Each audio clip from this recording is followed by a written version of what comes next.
You're about to listen to a guest interview with Matt Beswick of Aira and Blush fame. In this interview, Harry takes the lead, as Harry's known Matt B slightly longer than I have. So I chime in with the occasional question, but Harry takes the lead, and we're kind of talking through questions and answers, straying between kind of a bit of banter at times, and actually there were a lot of serious insights which me and Harry will dissect after the interview. Hope you enjoy. Ultimately, like, if you are running a business, then you are running a business, and most people don't want to have a job. Like, they want to start a company so that you get the kind of the flex and the freedom that comes with doing that. And very often you accidentally end up just being tied to this thing. And you speak to a lot of business owners where their business becomes a weight around their neck. So for me, I've always, and you always know, like, you've worked with me for a long time, you know, I've always tried to extricate myself from the day-to-day and slowly but surely take that step back. It was a bit of a whirlwind, and like I say, everything just seemed to go right for us.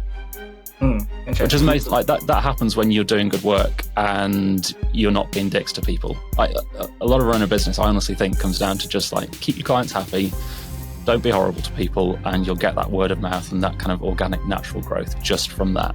At some point you have to work for your sales, but if you, like, the main thing is do a good job. If you are not seen as a part of the team or a strategic partner with whoever it is that you're working with, things are going to get very difficult, because it shows two things. One, like, you can do that base level agency services, fine. There's a lot of people out there that can do that as well. If you can't elevate you up to that level, then you're going to lose clients, because you have to really understand their business and what they're doing and how they're doing it and what makes them tick for them to need you to stick around. Hello and welcome back to Building, our podcast that charts our journey to starting and scaling 1225, the audience first growth marketing agency. And the recording date for the record books, because we do that, is the 19th of October 2023. And it actually says 2024 on our show notes, so you can see how prepared we are. We're joined by a special guest today, an absolute treat for the podcast listeners. But before we even let him speak, Brendan, I'll let you lead with a little story, and then we'll run the proper intros. Okay. So I first met this guy. You haven't actually said his name yet, so I'm not going to say his name yet. Okay, fine. So, it was back first day starting in the agency world, first job at an agency. I was tasked with, okay, we want to rank number one for these terms: SEO Northampton, SEO Bedford, SEO Milton Keynes, SEO agency. So I'm doing my search. Okay, which competitors do we have to beat out? And this guest that we've got on the podcast today literally owned the top spot for every single one of these terms. And for 2 years, I was pulling out my hair. See, I haven't got any left. And it was all because of this guest. He owned it all, and it was all the tactics. So I learned a lot from what this guest was doing online and how he was doing it. And then, maybe 4 or 5 years later, I ended up at his agency as well. So he's been our boss for you for 6 years, me for 5 years. So yeah, I just thought I'd share that message. It's someone that we've looked up to on our SEO journey from afar a long, long time. So that probably leads us nicely into the intro, Brendan, that we asked ourselves every day for those 2 years, which is, who the fuck is Matt Beswick? Matt, welcome to the podcast. Thanks very much. Where is Matt, wasn't it, for a time as well? Yeah, exactly. Yeah. But it quickly became who is as well. Yeah. What a story. There was a lot of spam back in the day. Don't do that anymore. But I'd completely forgotten about that. That site ranks really well. And it wasn't just Milton Keynes and Northampton. Like, it was countrywide. I think SEO Consultant, I was top 1 or top 2 for a while as well. Couldn't do that with the stuff that's on there anymore. I actually need to bin that site still and refresh it. But yeah, it's nice memories. Yeah, definitely. Yeah, absolutely classic. So yeah, let's run the classic background questions. Some that we probably don't know too much about either, given obviously we face very much in the day-to-day for the last 6 years. Matt, tell us about yourself. Yeah, all right. So, like my background is computer science. So I have a computer science degree. I kind of finished uni and went out and worked for an IT company as a project manager, and then kind of what was called an acceptance manager. So moving projects from PMs into live. And then I happened to build this Facebook game that just kind of took off. And we went from nothing to 150,000-ish daily players over the space of a couple of months. That let me quit my job, and me and my other half kind of traveled around and ran that for a while. Over time, that started to drop out, and I accidentally fell into SEO. I started my own retail site, ended up working with clients, became a consultant, decided to get on stage and start speaking, and then accidentally built an agency. And if you talk to a lot of people who started out around the same time that I did, it was all by accident. You know, the original people were kind of either running sites that were their own, or they happened to be working a job they didn't want to do anymore and fell into what's essentially playing on the internet. So, you know, I think things have changed a little bit now where people are planning to become digital marketers and planning to go into SEO or to go into paid. Back in the day, all the SEOs seemed to do it by accident. So yeah, that's my background. Ended up running an agency by mistake. Kind of had one person working for me, and then teamed up with Paddy Mugan, who is the other founder at Aira. And we went from, you know, me, him, and a couple of other people to 40 plus over the space of a few years. And it's been a bit of a journey. I actually took a step back, as you both know, from Aira in July last year. So I split my time now between Aira and Blush, which is my wife's agency. So yeah, wearing a couple of different hats, trying to spend more time with the family and the kids as well. I think that hopefully covers it. We'll find out in an hour. Yeah, it's good. I'd say often, so we spoke to a few people before we started 1225, and a lot of them gave us the advice of don't start an agency. And now we've got somebody on the podcast that's got two of them. So there's two different ways of looking at that question. But there's one thing that we've asked every guest we've had so far. It's a really good insight. So you've done a lot in your time. What is the one thing you're most proud of professionally? Stepping back from Aira, not because I didn't want to be there, but I think if you can get to the point with a business where you're happy to take a step back because you know that you've got the team there, or I guess in my case, you've got a business partner there who kind of firstly wants to stay, but also is able to kind of pick up and run with it. I think that's a pretty big achievement. So there's a lot we've done over the years and a lot of cool stuff that we've worked on. But ultimately, like if you are running a business, then you are running a business, and most people don't want to have a job. Like they want to start a company so that you get the kind of the flex and the freedom that comes with doing that. And very often you accidentally end up just being tied to this thing. And you speak to a lot of business owners where their business becomes a weight around their neck. So for me, I've always, and you boys know, like you've worked with me for a long time, you know, I've always tried to extricate myself from the day to day and slowly but surely take that step back. And yeah, in July last year, that was when I was able to do it. So yeah, that's probably the proudest thing that I've managed to do while running a business, which is ironic. You know, you run a business and the proudest thing is that you're able to step back from it, but hopefully it's for the right reasons.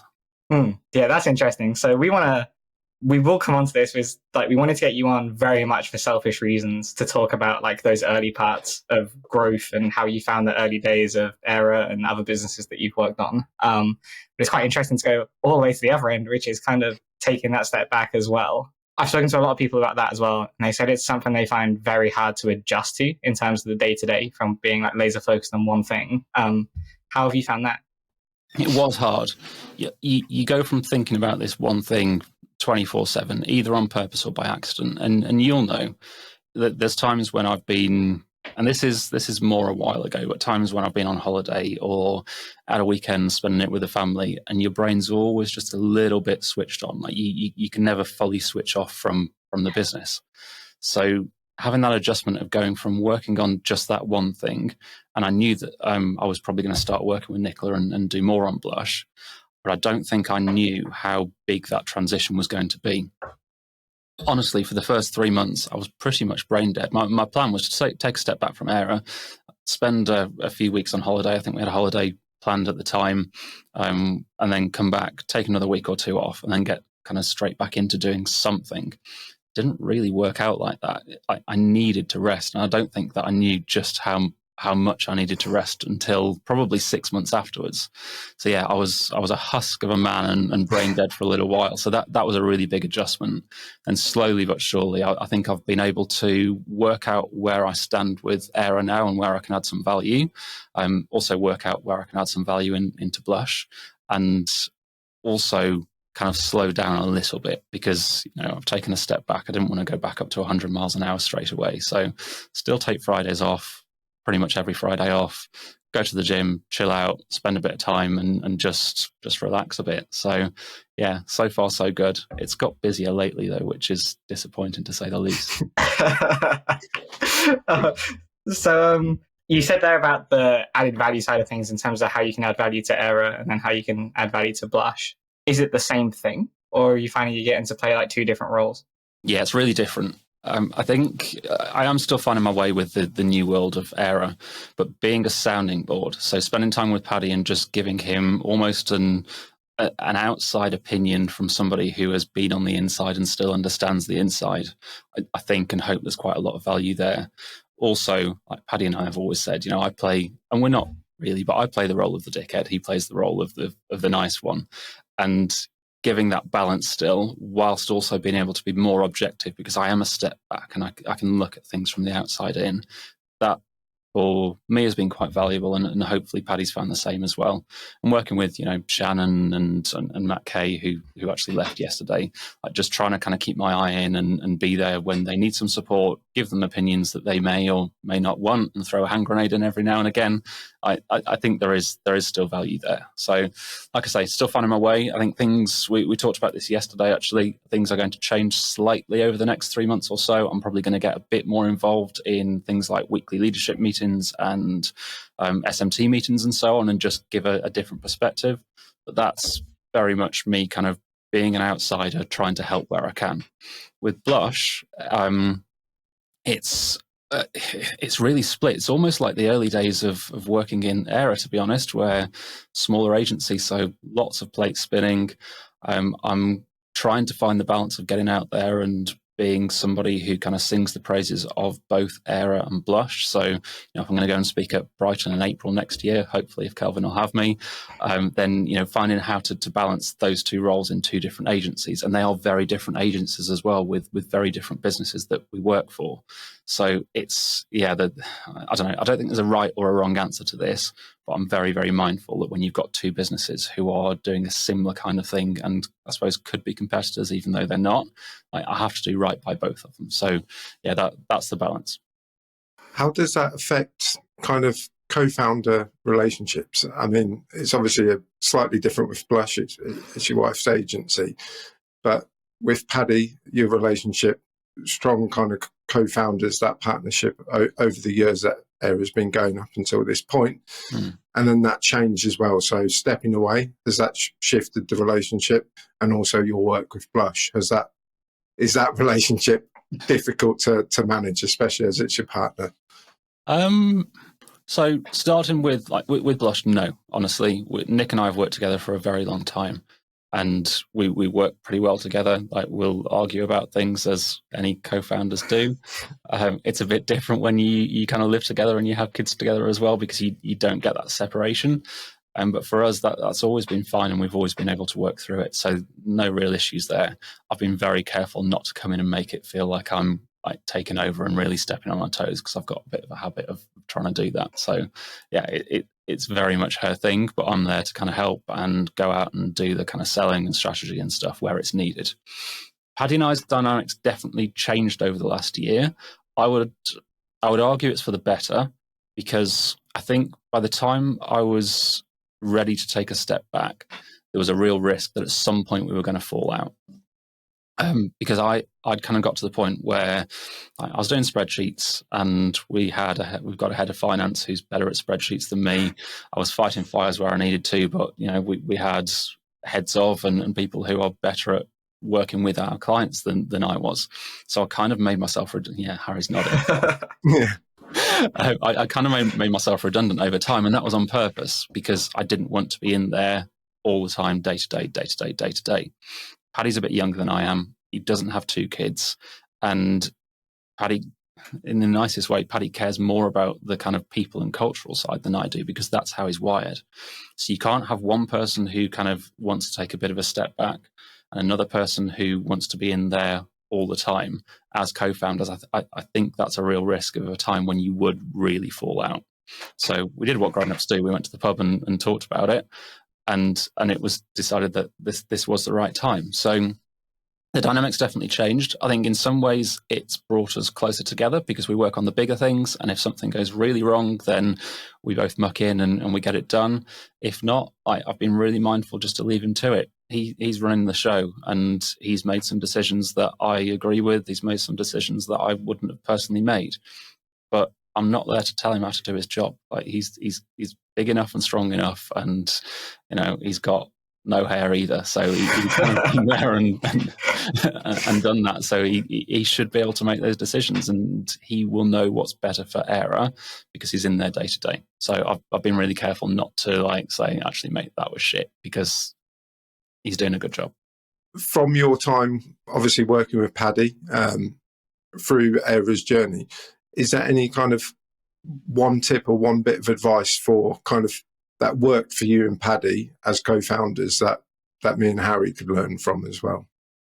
I think you have to really understand each other as people and have as much empathy to the other person as you possibly can. So Paddy and I are quite similar in lots of ways. We like steak, we like whiskey, and we're quite different in other ways, which is a good thing. So, and again, going back to that nice one, dickhead, we always met in the middle. I think that's what, as co-founders, you have to try and do. Like the moment that we moved further apart, or the moments that we moved further apart, was when things started to get tetchy and started to fall apart a little bit. So we always tried to kind of have different viewpoints, but stay pretty central, because we both had the same vision and we knew what we were trying to achieve. And as long as you stick to that, like if you've got a plan and you know what you're trying to get to, as long as you both stick to that and you see that as the end goal, you're fine, because whatever disagreements or agreements you have day to day, it's with that end goal in mind. The moment you start thinking that somebody is pulling in a different direction to you, that's when things start to break down. So just catching that and talking about it as soon as you can is really, really important, because if you don't, things start to really, really kind of go downhill quite quickly. So again, I joked about it before, like the grown-ups going to the pub thing. That's really important. Just like take an hour out, go and have a chat, and remember that you were mates before this, you'll be mates after this. And yes, the business partner thing comes in the middle. But at the end of the day, if you're still making sure that you are going to be friends afterwards, everything else will probably work itself out. Brilliant. Yeah, makes sense. It's I just say that because last week I got my first bollocking from Harry as co-founder from some of my actions as well. So I'll keep that in mind and obviously push forwards. You deserve it though. I was being a bit juvenile. Harry was having a conversation with Josh, our first employee, and I was messing around in the background. So yeah, fully deserved. I trying to have a serious conversation, and then Brendan comes in waving the middle finger on the webcam. So I think let's go to the selfish part of this interview, which is being open. The first 3 months of 1225 have been fucking wild. Like, it's something that Brendan, you and I are talking about, which is, yes, it's been 3 months, but for me personally, it feels like it's been 10 years in the making. Like, I knew since the day one of first agency, I wanted to give this a go for myself and hope to find a co-founder, and unfortunately landed up with Brendan. But cheers, mate. It's all good. But on a serious note, like, it has been so far both beyond and below and everything in terms of expectations. It's been crazy. So we wanted to ask you a lot of questions around the early days of Aira, if that's okay. And we thought, well, we could just give you a call and talk about it, or we could use it for our own marketing materials and get it on a podcast as well. So it's like the selfish route. So yeah, as I was saying, first 3 months have been absolutely crazy. Highs, lows, stress, a lot of stress. But in different ways, it's definitely a very different type of stress from the days of employment and things like that. But can you cast your mind back to that first couple of months when you decided with Paddy, do you know what, Air is the direction for us now? And just kind of recall what that was like for you. Yeah, it was a little bit different to you because I'd already been consulting for quite a while and already had some clients and a couple of people working for me. So Paddy was almost coming into an agency that already existed but needed to change a lot. So the first few months or the first few weeks, we kind of spent just introducing Paddy to the customers that I was working with. He'd obviously left Distilled and is still very respected in the industry. So we spent a lot of time in those first few weeks and months just trying to find our way and work out what we were going to be. We talked about it before, obviously, but like until you actually start working with somebody and you're actually kind of in that day to day, you don't really know. It's like moving in with somebody until you know how they kind of throw their toothbrush around the bathroom. You don't really know them. So, and it's a similar thing with working with somebody. So I think we were quite careful. Paddy and I are. I like to spin plates. And I like to work in a way that's a bit chaotic at times. Paddy's a bit more controlled. But I think what we were really careful of in those early days was just to work things out and take our time, because we had a bit of flex. Like we had some customers, so it wasn't as if we had to get a load of money in on day one to keep us afloat. We had some time, and then things just started to go. We got out there, we were getting on stage, we were speaking, we were writing. People knew who Paddy was, and that made a massive difference to us just because of the kind of the word of mouth and referral thing. So we started to get all of these clients come in, and we were like, shit, we're actually onto something here. And what we tried to do was find that balance between the customers that I'd worked with for a long time, which were generally smaller businesses. I had a few that were a bit bigger, but generally smaller clients. Paddy had been used to working with these big brands because, Distilled, big agency, obviously kind of sold now and are no more. But they had all of these big clients that they worked for. And we saw it was a real opportunity to sit somewhere in the middle, where you have kind of good, real, proper growing businesses that need people who know what they're doing, but don't have the 15, 20, 30 grand a month budgets. But are still like really good customers. And if you sit at the kind of those middle retainers and do a good job, they'll be there forever. So those first few months, trying to work out what we were doing, realizing that we were actually onto something, making sure that we could actually service these clients, do good work for them, and sell to new ones, and work out who was doing what and when and how.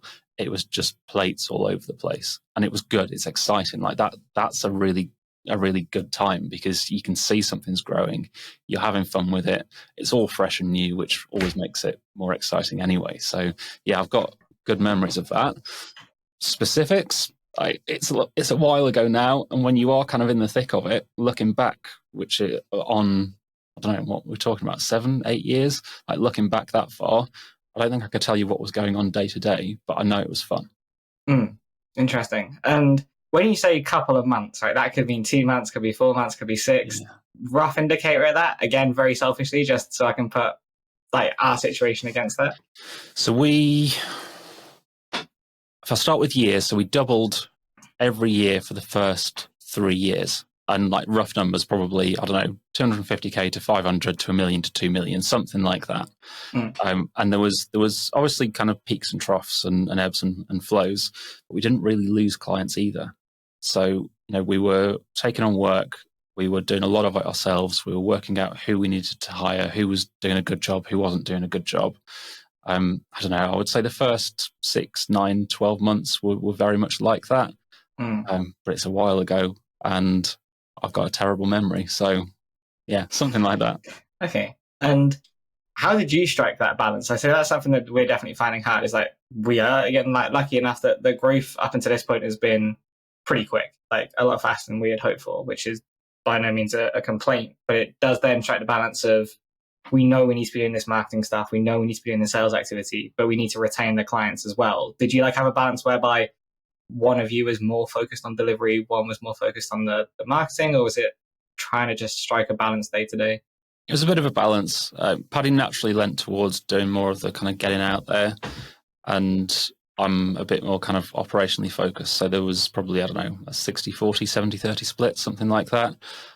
But again, we were just working it out. So we didn't really have a plan around a lot of this. And a lot of the work as well came through word of mouth. So we didn't actually have to really go out there and find it, which was really fortunate. I think things have changed a little bit, especially over the last year and a half or so. Like things are tougher at the moment for agencies, which I'm sure we'll come on to.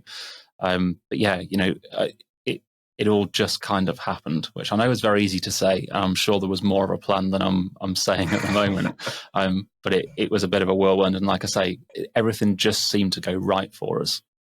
Which is amazing. Like that happens when you're doing good work and you're not being dicks to people. Like a lot of running a business, I honestly think comes down to just like keep your clients happy, don't be horrible to people, and you'll get that word of mouth and that kind of organic, natural growth just from that. At some point, you have to work for your sales, but if you like, the main thing is do a good job. Were there points ever that your kind of strategic direction as a business kind of shifted in the early days more than it did in the later days, because you were thinking, oh, okay, this may be an opportunity. Let's see what we get out of that, like B2B SaaS or e-commerce, whatever it may be. Did it shift around a lot in the early days? Yeah, digital PR is probably our thing. So when we hired Shannon, who is still at Aira now, I think that's when things really started to take off on the digital PR side of things. We had a big client come in that came in through Paddy as well at a similar kind of time. There wasn't many people doing digital PR. I'd argue there's some agencies saying they're doing digital PR that aren't really nowadays, but that is what it is. Going more seriously, going back to then, there was actually a split between what link building is and what digital PR is. And I think the waters have been muddied a lot over the last few years, and things are changing. But we were one of the first agencies to really do digital PR. You had like Verve and Distilled and a few others around, but there wasn't that many who could do it, and not that many who could do it well. And that whole convergence of digital PR and traditional PR hadn't really happened yet. So I think that was our thing, where we were like, okay, we're onto something here. We can do creative content. People want it, people need it, and we're actually quite good at it. So that was a big driver for our growth at the time. So finding that thing that you can do that not everybody else is doing, like you could argue we got lucky because it was right place, right time, but you only get lucky if you put yourself out there. Fair enough. That it is interesting. I do agree with that. That's something that you and I have spoken about a lot, Brendan, which is when it comes to some of the things that we're doing of like, if we don't try this, like we'll just sit here going like, oh, the opportunities aren't coming, but you're not really making them yourself either, which is interesting. Can I ask a very selfish question next? And I think based on what you have said, I think I already know this answer. But one of my biggest problems, like personally, in the first 3 months is we did a forecast of what we thought was going to happen from a financial perspective, which is complete nonsense, as I think I've heard many a time over. You don't know what's going to happen. You're putting numbers into thin air, especially in year one. And every day that goes by where we're ahead of that forecast, I feel great. Every day where there's even a slight possibility you might fall behind it, like I want to lay under the bed and cry. Did you have a forecast? Were you very close to it, or did you just kind of roll with the punches? Just roll with the punches. We didn't have a forecast until COVID. So we only really did a forecast because we had to, because we had clients on 30-day contracts, and we were like, it'll be fine. The world's never going to end. And then the world ended. And we were kind of a bit like, oh, shit, that happened. Yeah, we didn't really. We track financials, obviously. We've always used Xero. We had reports that I kind of built out, and we had good accountants as well eventually. But yeah, we never really had a forecast that showed what we wanted to achieve and when we wanted to achieve it. We just wanted to grow and we wanted to do good work. As long as we could earn the money that we needed, we kind of knew that everything would come good. So I do think there's a risk that you put more pressure on yourself than you need to by having numbers in a spreadsheet. Because as you say, if things go really well and you're ahead of the forecast, then okay, great. And then you adjust your forecast to make it even harder for you to achieve that new forecast. When actually, if you just kind of left the numbers as they are and got on and did good work, it probably works out the same and you have less stress. Yeah, this is a common theme over the past kind of 3-4 months of working with Harry. Like, it's almost daily. We're not discussing it in minute detail, but it's like talking about the numbers we need to hit and doing that. And I do think it's building an invisible pressure. And for me, pressure is a myth. It's just something we create ourselves. But then I look across, and Harry, you've always been this way, Harry. You're very kind of analytical with the numbers. You're very driven, ambitious. You want to get to where you want to get to in timelines. But yeah, that's interesting about that. And it's a trap. There's a lot of irony in me saying this as well, because, I'm very often the one that's putting a spreadsheet together. But I think it's a trap that we fell into at Aira at some point. I don't know exactly when. There's an argument to say that when we gave all of our heads of service a P&L, that was a mistake, because actually you just want heads of service focusing on doing a really good job. So everything that you kind of say in there rings really true with me. Like, yes, there's a time and a place for a spreadsheet that shows how the business is doing and making sure that you're not going bankrupt. Like, you need to have that. But at the same time, like, looking at this day in, day out, or week in, week out, does it actually change anything? Like, does it change how you're approaching building your agency? If it does, then great. If it doesn't, and you're just reviewing numbers for the sake of it, then stop it. Like, there's no reason that you should. There's no reason. I'm going to question whether this is true or not. There's no reason that you should need to look at that spreadsheet more than once a month, unless something drastic has changed. So if you've got more business in than you expected and you're trying to work out if you can hire, fine, go and look at the numbers. If you've lost a client and you want to make sure that you're stable, fine, go and look at the numbers. If you're just looking at the numbers day to day to see whether or not you've spent an extra £100 here or £1,000 there, I don't know. I think you're adding more stress than you need to.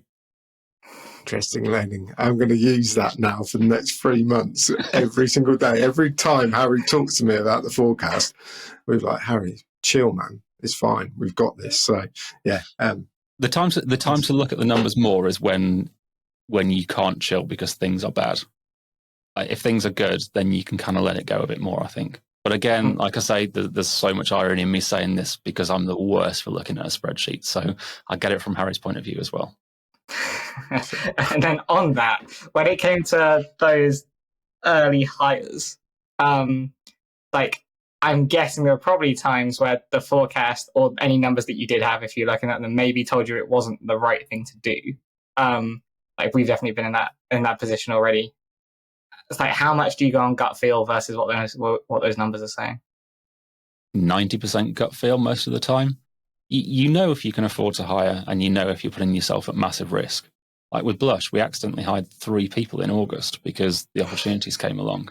Like, we were looking for a copywriter and ended up with 3 people coming through the door doing a mixture of copywriting, SEO, and kind of general digital. But they were the right people, the right fit. And hopefully we've got the right clients and it means that we can do a better job. So if your gut says we can probably afford this and it's going to make us better, and it means that you're freed up to go and do more selling, or you're freed up to go and work out how to manage all of these clients, then do it. Okay, interesting. And then this is like, it sounds like a negative question, but it's not. It's just so we can learn faster. What's like been and I think something always comes to you when someone asks you this question, like, which is the one thing that you look back on and think, you know what, that was a mistake? And don't say hiring Harry or Brendan. That was a mistake. There's been a lot over the years. I can't think of one big thing that we did wrong that I could go back and say, we really shouldn't have done that. There's an argument to say we shouldn't have had all of these rolling 30-day contracts. We definitely shouldn't. But we were aware of those for a good year before COVID hit, and we were trying to fix it. So we kind of knew that we'd made a bit of a mistake there. But also, looking at it the other way, it probably meant that we retained clients for a bit longer. And we had a few clients that started with us because they had that flex of being on a rolling 30-day. So yeah, it hurt us when COVID hit, but there were reasons for it. There's also times where we've probably tried to hold on to people in the team that actually were ready to leave and wanted to leave, and we've counter offered and offered them more money, and they've stayed for the right reasons. But eventually, those people move on. And there's times when we've done that, and that person has stuck around for a while, and it's been really, really good. There's times when that person has stuck around and they probably should have left a few months before they end up leaving. And I don't think it's ever soured it. But if that person is ready to go and the business is at the point where it's probably right for that person to go as well, you just need to let them go. And I've found that quite hard with certain people. So there's probably some mistakes that we've made there as well. There's personal mistakes. There's times when I've kind of switched off and taken my foot off the gas when I probably shouldn't have done. Paddy's called me out on it a couple of times, which is the right thing to do. But there's not this one big thing that we did in the business that put us at massive risk. Another example, there's clients we've had, and you'll have been aware of this, there's big clients we've had which were 20% of the business, 30% of the business, 35% of the business. On paper, you probably shouldn't take those on because it means you have to hire and you're tied to that client. If they disappear, it's really painful. Would I go back and change it? Probably not, to be honest, because you're not going to walk away from £1 million a year client because they're adding extra risk into the business. You'd be mad to do that. You're a very zen man. Like I think I need to take a step back and relax a bit. So let's move forward a little bit to the present day. Keeping it on the topic of things that are fun. The market is crazy right now. Is one way of saying it. Tough is another way. Difficult, like however you want to describe it. It's a very different market from a market I think for the most part we've all been used to in our careers. How are you and Blash and Aira finding things at the minute? Market's weird. I'm a little bit older, so I'm just over 40, which you can see from the hairline, although between you two, similar kind of thing. I've got an excuse as well because I'm old. The market is weird at the moment, but like I say, I'm a little bit older, so I remember 2008, and although it didn't directly affect me, that was around the time that the Facebook stuff that I mentioned before was starting. I've kind of been through that recession. I think a lot of people in Aira, weren't working in 2008, so you don't have those memories of it. So yes, it's tough. I class us as very lucky that we started an agency when we did, because we probably started it, COVID aside, although COVID was kind of a positive with kind of the shift in clients. We started an agency when things were good.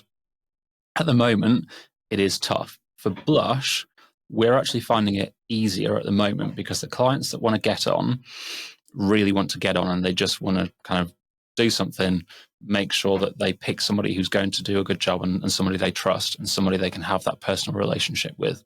And a lot of smaller agencies that I talk to are finding the same kind of thing, where instead of having to go through kind of these big procurement processes that larger agencies have to go through, like you're building that relationship with a client, you understand their business, and you can get on and you can work on their SEO and work on their paid and work on their site messaging, whatever else it is. So bringing everything into one place and having a small team that can really start to understand that, I think that's what a lot of businesses are looking for at the moment. Aira has found things tougher because the bigger companies, you're just a budget line. And if that budget line gets crossed out, then that marketing manager can like you as much as that marketing manager wants. It's a budget line that doesn't exist anymore. Also, getting sales across the line is taking forever. I don't know if you've seen it, but if there are decision makers that need to get sign off from their boss or their boss's boss, you're not talking 4 to 6 weeks anymore. You're talking 8 weeks, 12 weeks, 6 months to get that sign off done. Yeah, we're definitely seeing that the decision-making process in terms of we want to do this thing is probably the same amount of time as it always has been in terms of like a 2 to 4 week sales cycle.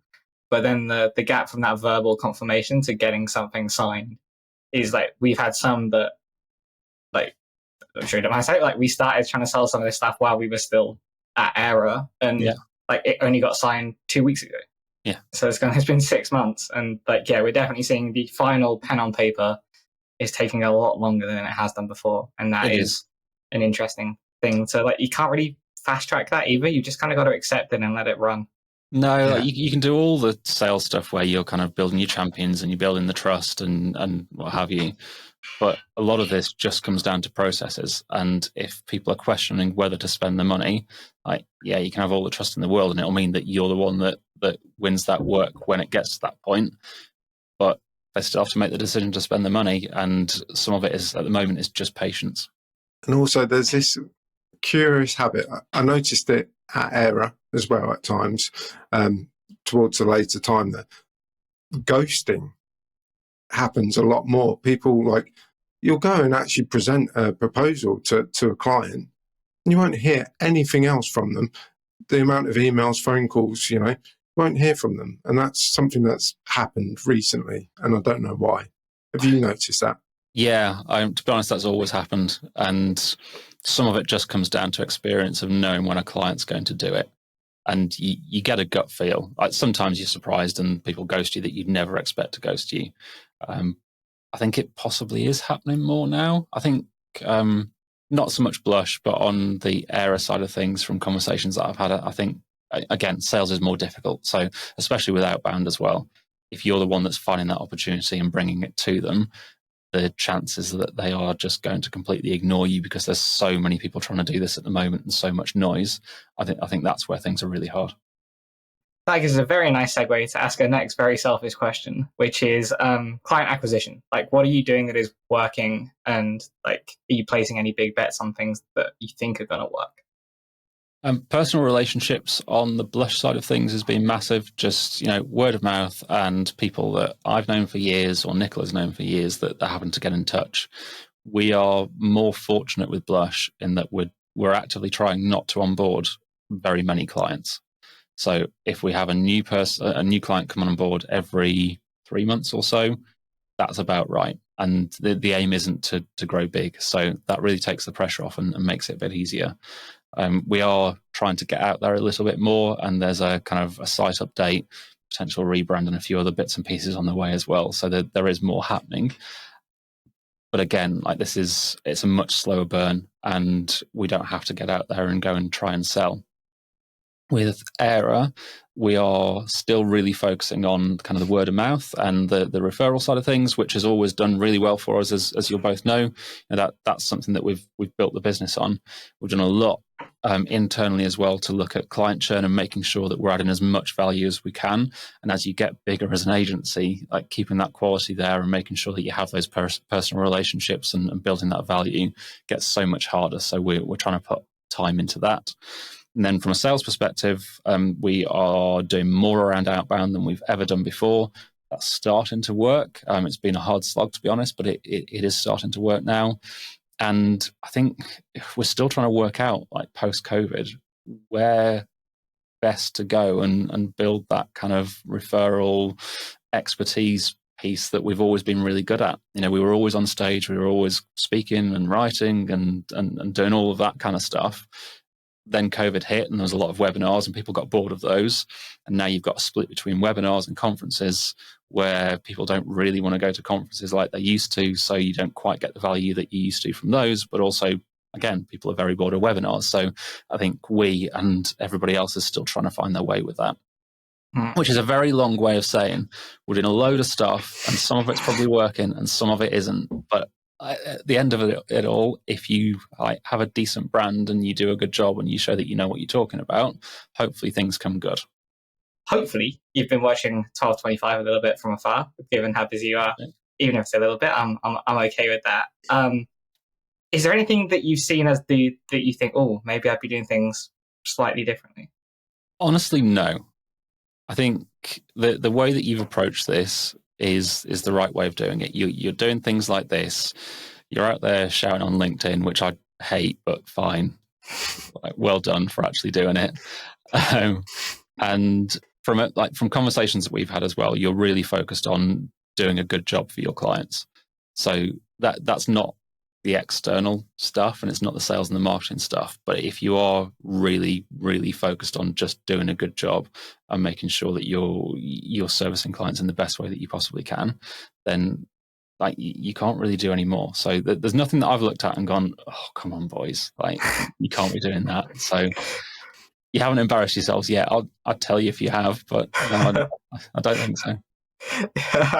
Yeah, I look forward to that. I think you messaged me on our third or fourth day, and you're like, "Oh, you're posting on LinkedIn. I haven't muted you yet, so hopefully that's a good sign." All right, nice. Then I think that we've probably got two big questions to finish on. Brendan, do you want to take one and I'll take one? Up to you which one you want to take. I'll let you take the final question in the show notes. Kind of what big bets? It could be industry, could be with agencies or things that you see in the future. Where's the landscape going? Very big, broad question, but is there something that you're kind of leaning towards that you're seeing is potentially a huge opportunity for the industry?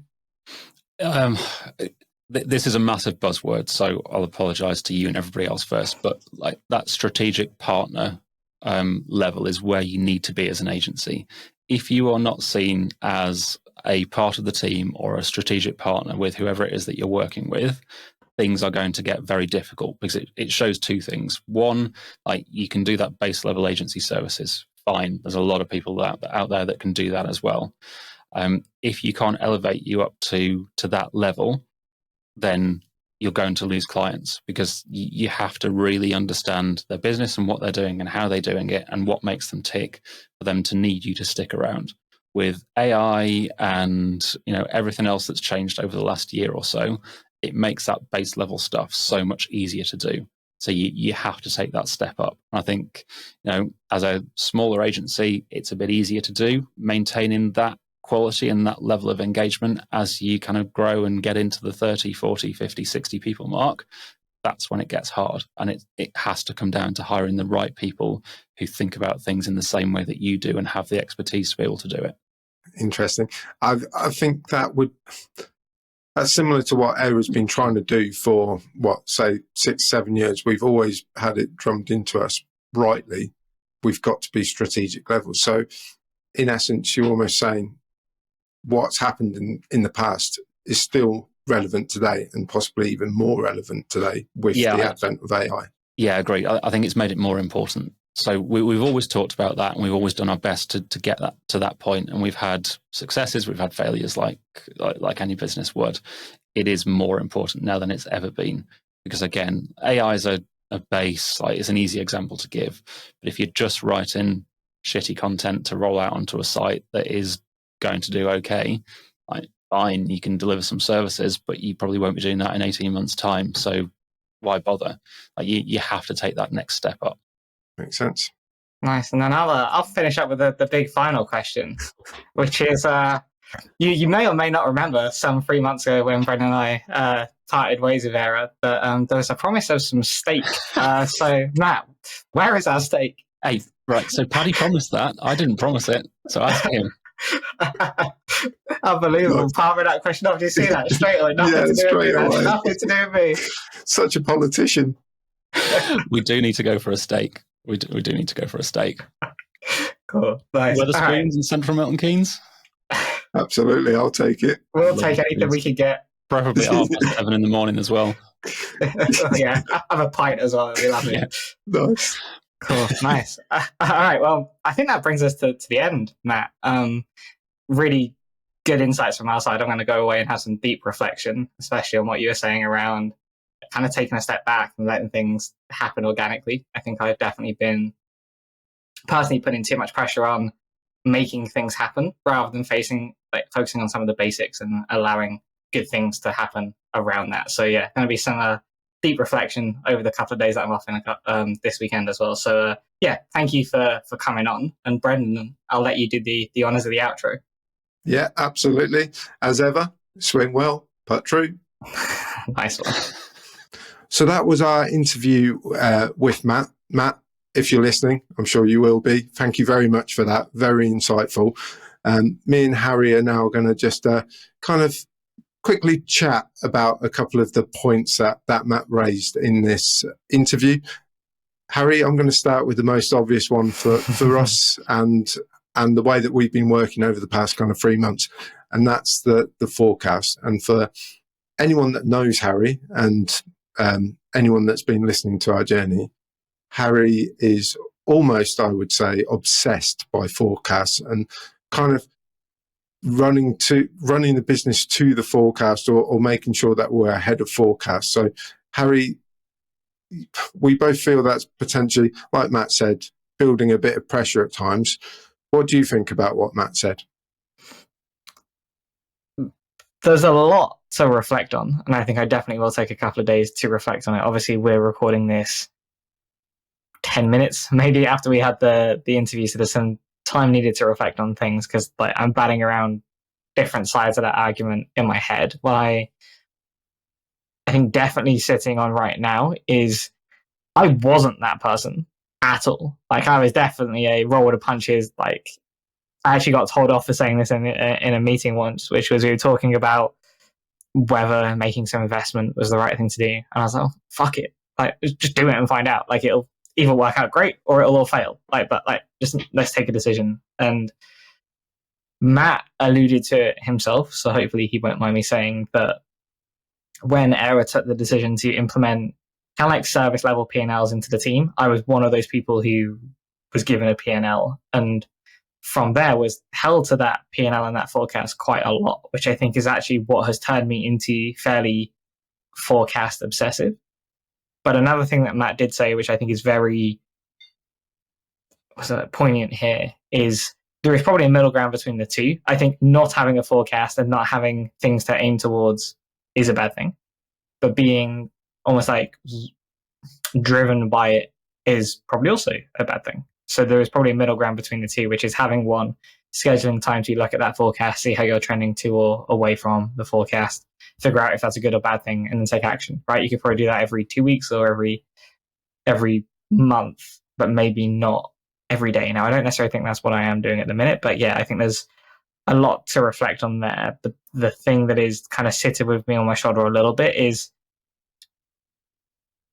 there's a difference between a forecast and a goal as well. Like, I don't necessarily think I care about every level of detail of a forecast, but I am pretty obsessed with revenue growth at the moment. And again, you could argue it's a good thing, could argue it's a bad thing, but I think there is a middle ground that, I don't mean this, well, kind of for 1225, but definitely for me personally, is I need to find the middle ground between having a number I want to achieve and maybe taking some of the time frame away from that a little bit to ease some of the, to your point that you make in the podcast, that like fake pressure, because pressure is not real. It's just like an expectation that you put on yourself, and you can kind of control that expectation to a point. So yeah, it's of everything that Matt covered, and there was a hell of a lot.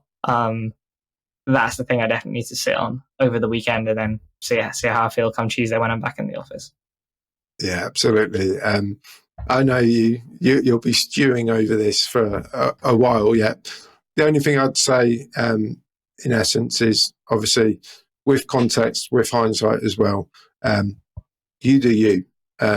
If you like operating with the forecast and using that to drive you, to motivate you, do it. We've been doing that for 6 months of this kind of journey, or 3 months since the business has launched, but before that as well. It's stood us in good stead. I don't think that's necessarily kind of made us any worse or any better. I just think it's helped drive us along the path. And I've enjoyed it as well. But yeah, it's about that pressure. It's getting to a point, like, pressure is a privilege. We've heard that a lot in recent days, but it's making sure it's pressure that pushes us forward, motivates us, and helps us achieve the goals. And we've been having more and more kind of almost strategic level chats in the past couple of weeks, and we've got to bear all of this in mind. And it's using it as fuel, in essence. Like, if that's going to help us push on and get better, I'm all for it.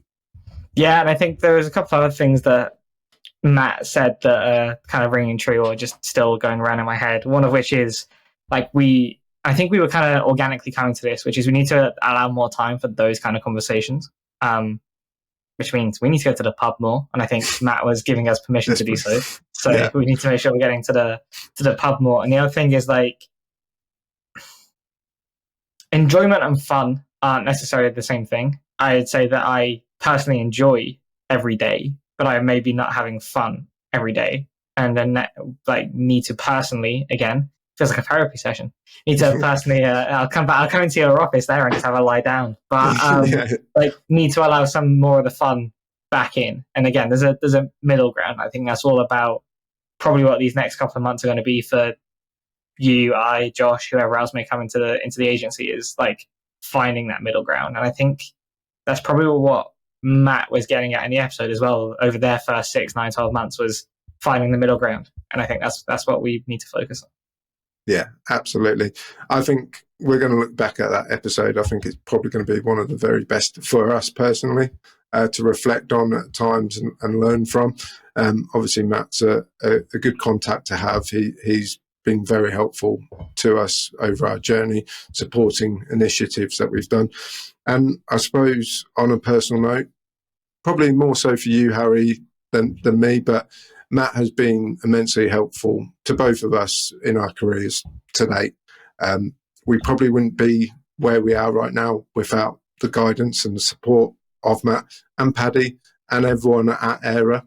But Matt in particular, you formed a very good working and close friendship with Matt over the years, Harry. And also it was Matt's advice. If you've read the 102 Tips blog, Matt's piece of advice really set me on course to being a business owner, a co-founder. So again, without those words, I might not be sitting here today recording this podcast. So that's why we interviewed Matt B. That's why we've done this podcast, and we'll have more guests like this on the podcast in future weeks, and giving some kind of personal connections to each guest, especially for the next month at least. So yeah, I just wanted to share that as well. Yeah, he's all right. But yeah, just on that, just to wrap us up then, which is October, like, is probably now working out as October into November. So the next 4 to 6 episodes are going to be pretty packed with guests, and we have a couple more agency owners coming on as well. So it's going to be really interesting for us to find the commonalities between them. And I think that's probably some perspective we need as well. Matt saying, hey, he didn't worry too much about the forecast, but is everyone else going to say the same thing? Maybe some people do, maybe some people don't. So yeah, we've got a couple like Phil from Blend B2B coming on, and hopefully a couple more agency owners over the next few weeks as well. So yeah, going to be a very guest-packed October and November now, but selfishly, we're going to learn a hell of a lot. So really looking forward to that. Absolutely. Go on, Brennan, give us the line. Again, okay. Two for the price of one this week. Yeah, absolutely. Swing well, but true. Nice one.